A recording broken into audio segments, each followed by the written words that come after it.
الرحمن الرحيم الحمد لله رب العالمين والصلاة والسلام على سيدنا وحبيبنا وشفيعنا محمد وعلى آله وأصحابه أجمعين. اللهم علمنا ما ينفعنا وانفعنا بما علمتنا وزدنا علما وفقهنا إذا علمتنا. وبعد فإن من فضل الله عز وجل Sesungguhnya dari fadilah Allah Subhanahu wa taala على أمثالي من عباد الله المقصرين saya sebagai hamba Allah yang banyak sekali kesalahan, أن يجمعهم بأخيار هذه الأمة وصلحائها. mudah-mudahan saya selalu berkumpul dengan orang-orang yang terbaik di umat ini dan orang yang soleh di umat ini. لأن سيدنا النبي الأعظم صلى الله عليه وسلم Karena sesungguhnya Nabi Muhammad SAW قد ارتقى من هذه الدنيا telah naik dari atas dunia ini, وخلف ميراثا عظيما جدا kemudian mewariskan sebuah warisan yang sangat agung sekali. وجعل الورثة الحقيقيين هم العلماء. Dan pewaris yang hakiki dari Kanjeng Nabi dan keagungannya, beliau adalah para ulama. هؤلاء العلماء الربانيين أيها الإخوة Mereka itu ulama-ulama yang rabbani, ayyuhal ikhwah. إنما وظيفتهم كما قال سبحانه وتعالى Sesungguhnya wazifahnya sebagaimana Allah Subhanahu wa taala berfirman, يعلمهم الكتاب والحكمة ويزكيهم. yu'allimhumul kitab wal hikmah, mengajarkan kepada mereka kitab dan hikmah dan mensucikan hati dan jiwa mereka. فالكتاب هو القرآن العظيم، Kitab itu adalah Quranul Azim. والحكمة قيل في تفسيرها أنها السنة، Hikmah dalam tafsir disebutkan adalah as-sunnah. والتزكية أيها الإخوة هي زينة الإنسان وهي المظهر الذي يراه فيه الناس من محاسن الأخلاق. Tazkiyah adalah engkau lihat hiasan-hiasan akhlak yang cemerlang, yang menarik pada manusia, yang bisa dilihat secara kasat mata dari cerminan akhlak-akhlak yang mulia. الخلق الحسن أيها الإخوة كما قلت زينة الإنسان Al-khuluqul hasan, akhlak yang baik wahai ikhwan sekalian, adalah sebuah hiasan bagi manusia. وقبل ساعتين كنا مع سيدي فضيلة الشيخ Saya سيدي 2 jam yang lalu dengan Syekh Samir, فكنا نتحدث عن هذا الأمر وأنه صلى الله عليه وسلم طبع وجبل على أكمل ما يكون من الأخلاق الحسنة. beliau telah menyampaikan bahwa Rasulullah sebelum turun Al-Quran itu akhlaknya sudah sempurna. Akhlaknya sudah sempurna sejak dari bayi, beliau sudah sempurna sebelum turunnya Al-Quran. ولذلك سيدي أشار إلينا أن من أوائل ما نزل بعد اقرأ باسم ربك الذي خلق قوله تعالى وإنك لعلى خلق Maka عظيم. di awal-awal ayat Al-Quran turun setelah Iqra bismi rabbikal ladzi khalaq, nun wal qalami wa ma yasturun, langsung ada pujian. Quran belum turun semuanya, baru awal-awal. Wa innaka la'ala khuluqin azim. Sesungguhnya engkau baginda Nabi ada akhlak yang agung pada diri Anda. أيها الإخوة كتب السيرة وكتب التاريخ كتب الحديث الشريف ممتلئة بالقصص عن سيدنا رسول الله صلى الله عليه وسلم وعن محاسن خلقه التي أدخلت الناس في الإسلام. Maka dari sini kita lihat di dalam sirah, dan kita harus selalu mengkaji sirah. Bahkan Syekh Samir mengatakan sebelum belajar Quran, belajarlah sirah. Anda akan dapatkan di situ mahasin, flash utama yang mengakibatkan, menyebabkan banyak manusia masuk Islam karena akhlaknya.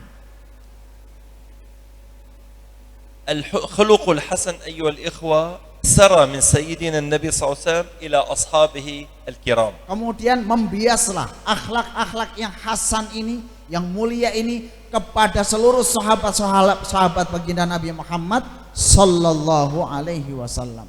اسمحوا لي أن أروي لكم شيئا عن سيدنا معاوية بن أبي سفيان. Kita akan lihat sini sekilas, misalnya salah satunya Sayyidina Muawiyah ibnu Abi Sufyan, الذي هو من أسلم عام الفتح. dan beliau adalah yang Islam pada saat Fathu Makkah. اشتهر رضي الله عنه بالحلم. Beliau adalah orang yang terkenal, dia seorang yang lembut dan pemaaf. حتى صار مضرب المثل قيل حلم معاوية. Bahkan kalau mereka mengambil permisalan, ya, kalau ada wanita yang pemaaf, itu loh pemaafnya seperti pemaafnya Muawiyah. بعد أن أصبح خليفة كانت له قطعة أرض في المدينة وبجوارها قطعة أرض لمولانا الصحابي الجليل عبد الله بن الزبير. Maka kita lihat saat Muawiyah menjadi khalifah, beliau itu punya tanah, di mana tanahnya terletak di Madinah. Nah, di samping tanahnya Muawiyah ini, tanahnya Abdullah bin Zubair, sahabi Abdullah bin Zubair. فالعمال الذين يعملون عن سيدنا معاوية دخلوا من أرض عبد الله بن الزبير بدون استئذان. Kemudian ada suatu saat pegawainya Muawiyah, pegawai negerinya ya, pegawai kerajaannya masuk sawahnya, tanahnya Muawiyah, melewati tanahnya Abdullah bin Zubair tanpa izin. فسيدنا عبد الله بن الزبير من أبطال قريش، بطل بكل معنى الكلمة. لما رأى هذا الأمر ما أعجبه فكتب رسالة إلى سيدنا معاوية أمير المؤمنين يقول له يعني إن عمالك دخلوا أرضي بلا إذن، يعني من هذا الكلام، كتاب رسالة فيها شيء من الغضب. Kemudian selesai itu Abdullah bin Zubair tahu, ini orang ini gimana, nggak izin lewat tanah saya. Akhirnya dikirimlah surat, wahai Muawiyah, ini ada pegawai Anda masuk tanah melewati tanah saya tanpa izin. Itu maksudnya apa itu? وصلت الرسالة لأمير Sampailah surat itu kepada Amirul Mukminin Muawiyah bin Zubair, Muawiyah bin Abi Sufyan. فقرأ الرسالة وقرأ ما فيها من الكلام الذي ليس يعني لا يحسن أن يقال لأمير المؤمنين، فكتب رسالة إليه من أمير المؤمنين معاوية بن أبي سفيان إلى عبد الله بن الزبير ابن أسماء ذات النطاقين، أمه أسماء بنت أبي بكر رضي الله عنهم أجمعين.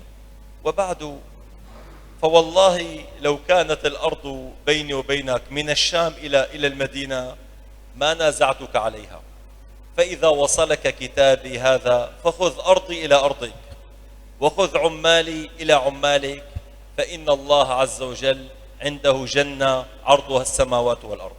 Masya Allah. Selesai itu kemudian datanglah surat itu. Tentu surat ini adalah surat protes. Tentu kata-katanya kalau orang biasa nggak berkenan. Akan tapi dia khalifatullah dengan lapang dada. Ini adalah kebenaran. Kemudian beliau balas kepada Abdullah bin Zubair, ya, binti Asma, di mana Asma adalah putri Sayyidina Abu Bakar radhiyallahu an, dengan sanjungan bin adalah bentuk penghormatan. Wahai Abdullah bin Zubair, karena apa yang dilakukan oleh karyawan saya ini kurang pas, kurang Anda berkenan, sebagai balasannya ambil tanah saya. Ini hanya gara-gara masuk tanah, kemudian nggak enak akhlaknya gitu ya, membuat sahabat yang nggak enak, udah ambil ini tanah saya, ambil, silakan kamu ambil. Itulah bentuk hilm Muawiyah bin Abi Sufyan. فلما وصلت الرسالة إلى سيدنا عبد الله بكى.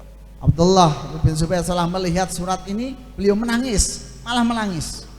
بكى وقال لا أعدمك الله حلما أحلك في قومك هذه المنزلة، بمعنى هذا الحلم أوصلك إلى هذه المنزلة. Maka kemudian Abdullah bin Zubair mengatakan setelah menangis, wahai Muawiyah bin Abi Sufyan, karena pemaafnya Anda, karena kelapangan hati Anda, inilah yang mengantarkan Anda menjadi Amirul Mukminin, menjadi Khalifatullah di antara kaum muslimin.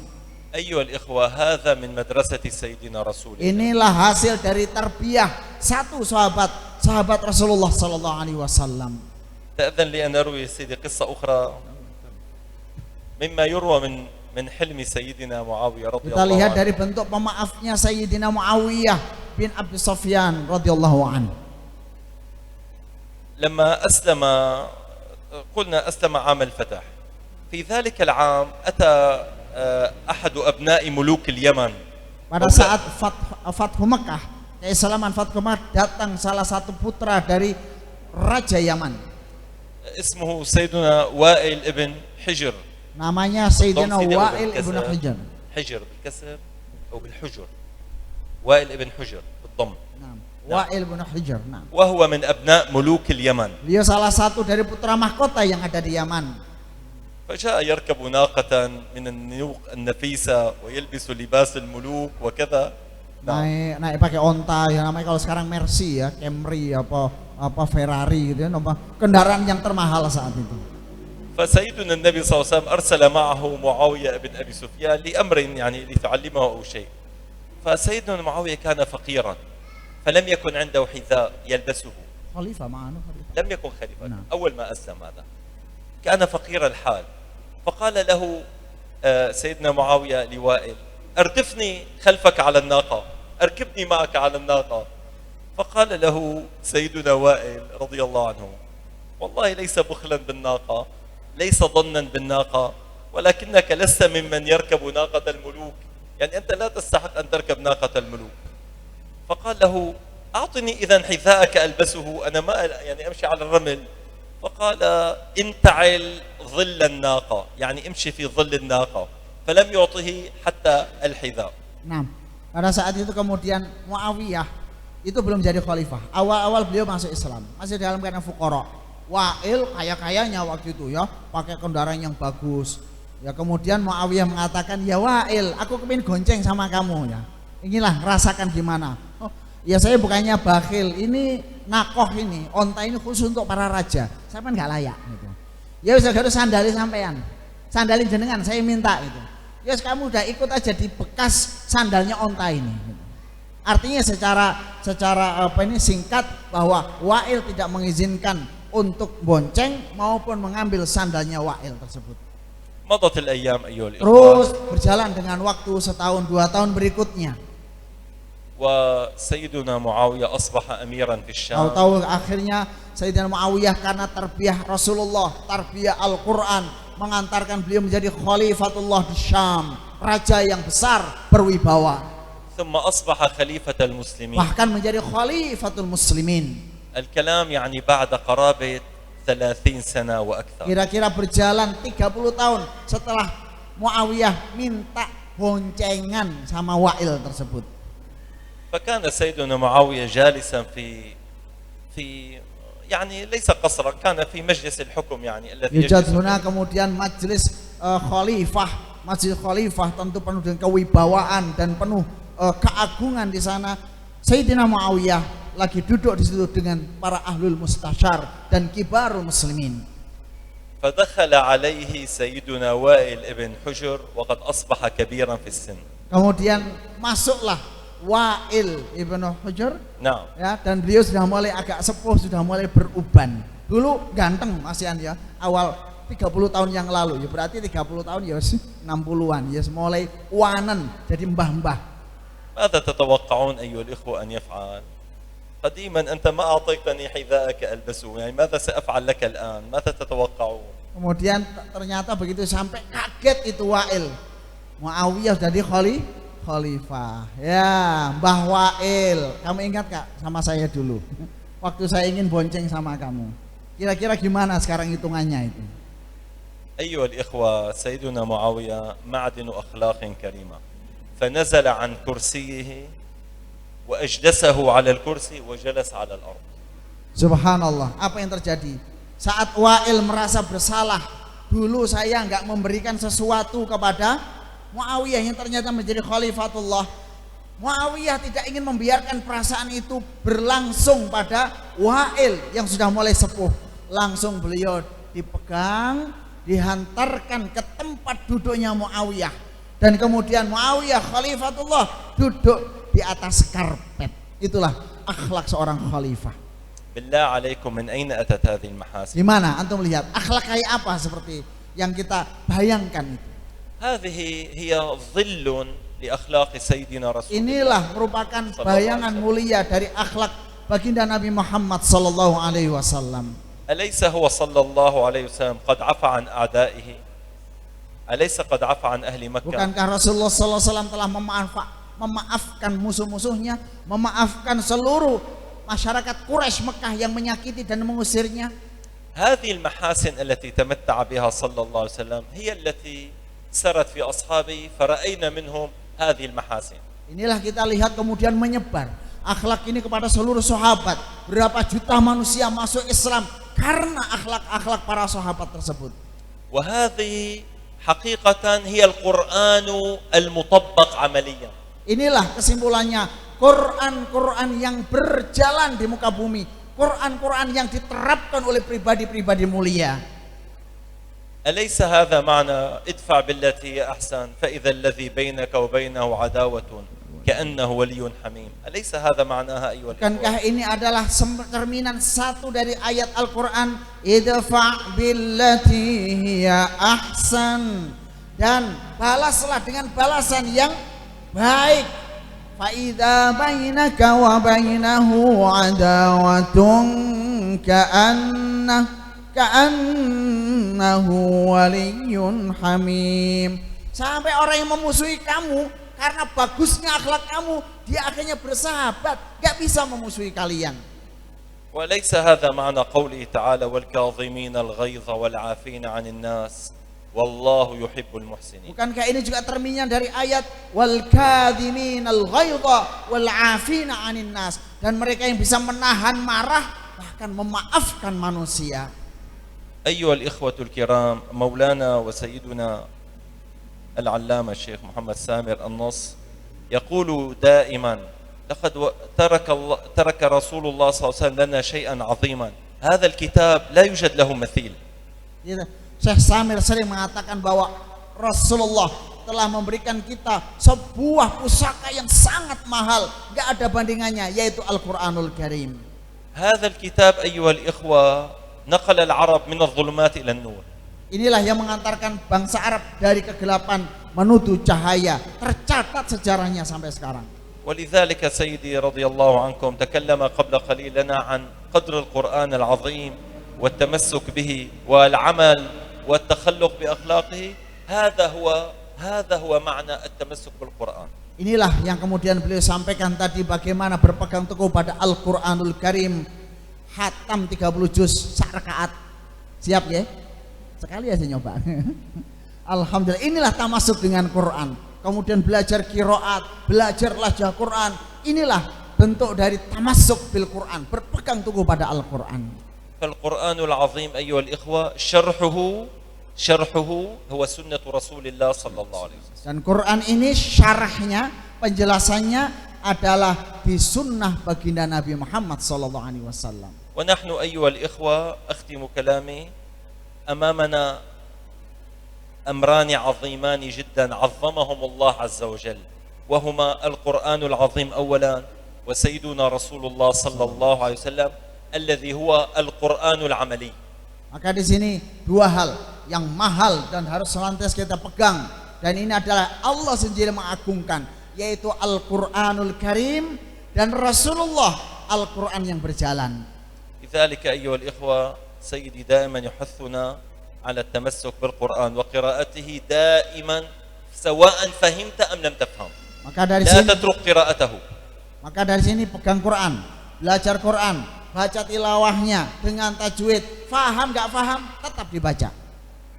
ومحبة سيدنا رسول الله صلى الله عليه وسلم التي هي ستنجينا وتوصلنا إلى المعالي يوم القيامة. Kemudian juga adalah pencinta Rasulullah, membangun cinta Rasulullah, membangun kangen kepada baginda Nabi.